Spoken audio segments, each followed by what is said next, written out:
एक साहब मौसूफ कह रहे हैं वो जिस टाइम एफआईआर सामने आ गई हम उसका भी जवाब दे देंगे। बंदा भी मार गया एक्शन कमेटी का और एफआईआर भी एक्शन कमेटी के ऊपर कटवा रहे हैं। तो ये रियासत का इन अदारों का दोहरा म्यार है कि इन्होंने अपना बाप किसी और को बनाया हुआ है। कानून ज़ाब्ता अखलाक हर चीज देख ली है।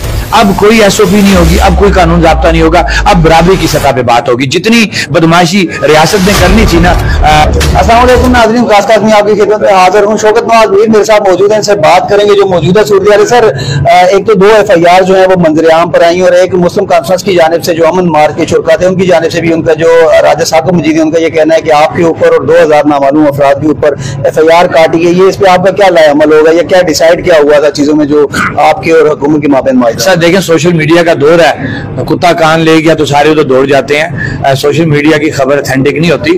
हमारी जो एफआईआर हुई है वो ऑन रिकॉर्ड मौजूद है और हमारा उसमें ये एतराज है कि उसके अंदर 680 शामिल किया जाए कि एक तरफ तो रियासत के अंदर कत्ल किया जाता है, दिन दहाड़े सीधी गोलियां मार के बंदे मारे जाते हैं पुरअमन एहतजाज के ऊपर। उधर तो आप 680 नहीं लगाते। और दूसरी एक एफआईआर सामने ये 76 थाने के अंदर जहां पे लोग तो हमने बेल आउट करा लिए, लेकिन जब वहां पे मोटरसाइकिल लेने गए तो वहां पे जब पेपर हमने देखा तो 680 लगा हुआ। तो फिर ये रियासती बदनीति जो कह लें, अदारों की बदनीति बेईमानी जो है वो सामने आ रही है कि एक तरफ कत्ल हुआ बंदा दिन दहाड़े, वहां पे 680 नहीं लग रहा, और दूसरी तरफ लड़कों ने एहतजाज किया 76 में तो उनके खिलाफ 680 लग गया। ये तो वो कह लें कि कानूनी बदअमनी है कि रियासत के अंदर अनबैलेंस है, अनजस्टिस है, जिस वजह से लोगों के अंदर एक इश्तियाल पाया जाता है। जहां पे आप बात करें जी, एक साहब मौसूफ कह रहे हैं वो जिस टाइम एफआईआर सामने आ गई हम उसका भी जवाब दे देंगे। अभी तक एफआईआर से आपने नहीं देखी, एफआईआर होती रहती हैं, ठीक है, और हम कोई क्रिमिनल लोग नहीं है, हम बुनियादी हकूक की बात कर रहे हैं। अल्हम्दुलिल्लाह जितनी भी एफआईआर हम उनको फेस करेंगे। ये वो जो क्रिमिनल लोग हैं ये उनको परेशानी होती है। सर, एक एफआईआर सदर थाने से भी सामने आई है, अवैस के कत्ल की एफआईआर भी आप लोगों पे दर्ज है, आप सारे लोग उसमें नामजद हैं, उसके साथ 680 भी लगाया गया है। उस पर क्या कहेंगे? किस अवैस की आप बात कर रहे हैं? जो अवैस मेरे ख्याल में दूसरे या तीसरे रोज जो वाकया हुआ उसमें जहां भाग हुआ, आप सारे लोगों को उसमें ये लिखा है कि मरकजी मेंबर कोर कमेटी जो वो लोगों को इश्तिहार दिला रहे थे तरफ से वो एफआईआर सरकार की। हाँ देखिए ना, अब सरकार यही तो मैं आपको क्यों कि अनजस्टिस है कि जहां पे सुधीर का मर्डर होता है तो वहां पे रात को डेड बॉडी हम सड़क पे रख के एफआईआर कटवाते हैं, और जहां पे नौजवान नारे लगाते हैं तो वहां पे 680 लग जाता है। यही वो जब मैं कहीं लूज बात करता हूँ ना अदारों के हवाले से,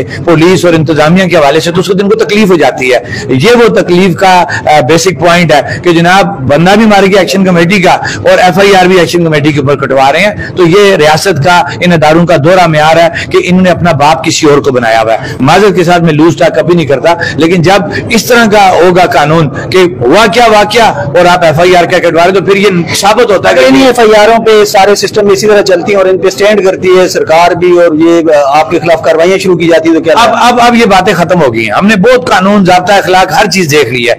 अब कोई एसओपी नहीं होगी, अब कोई कानून ज़ाब्ता नहीं होगा, अब बराबरी की सतह पे बात होगी। जितनी बदमाशी रियासत ने करनी थी ना, साथ रह के क्रिमिनल लोगों को साथ रख के लोगों को मरवाने की जो बदमाशी थी ना, अब इसके बाद वो रियासत वाली बात नहीं रहती। अब ये लड़ाई सामने आ गई कि रियासत हमारे साथ लड़ रही है, मजलूमों के साथ नहते लोगों को वो मारना चाह रही है। तो जब आपको कोई मारने के लिए आएगा तो फिर आपको उसका जवाब देना है। अब रियासत को हम प्रॉपर तरीके से टैकल करेंगे, रियासत के अदारों को प्रॉपर तरीके से हम जवाब देंगे। अब शराफत की जुबान जो वो नहीं की जाए। अच्छा सर, एक आखिरी चीज जानना चाहूंगा, जो आपके मुज़ाकरात हुए उसमें पाकिस्तान से भी लोग शामिल थे, पाकिस्तान पीपल्स पार्टी की नुमाइंदगी थी, मुस्लिम लीग नून की नुमाइंदगी थी। अब ऐसी इतलात आ रही है कि जो ये लोग आजाद कश्मीर में मुस्लिम लीग नून है या पीपल्स पार्टी है, ये हुकूमत से अलग होना चाहते हैं। आपका मुआहिदा जो है इन्हीं की मरकजी जो जमातें हैं उन्हीं लोगों से हुआ है, राना सनाउल्लाह हो गया, राजा परवेज अशरफ हो गया, बड़े नाम है पाकिस्तान के, कोई बातचीत हुई है? ये हुकूमत से निकल गए तो फिर क्या होगा? ये भी रूमर्स है।